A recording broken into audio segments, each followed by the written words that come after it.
Obat batuk alami cukup 2 bahan saja. Bahan-bahannya cuma 1 buah pir sama 1 ruas jahe ya. Pertama-tama pir dicuci dulu, lalu dipotong atasnya.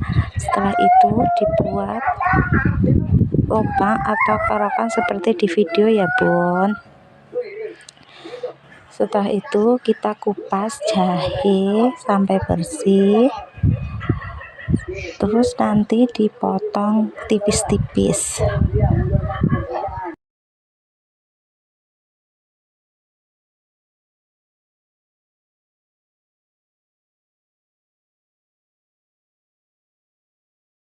Langkah selanjutnya, masukkan irisan jahe tadi ke dalam buah pir, lalu ditutup seperti di video ya bun.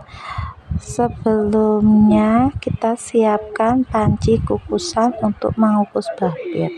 Setelah panas atau air mendidih, masukkan buah pir ke dalam panci kukusan, lalu kita tutup. Kita kukus buah pirnya kurang lebih 1 jam menggunakan api kecil aja ya, supaya pir dan jahenya bisa menyatu. Setelah kurang lebih 1 jam, kita matikan apinya dan kita angkat.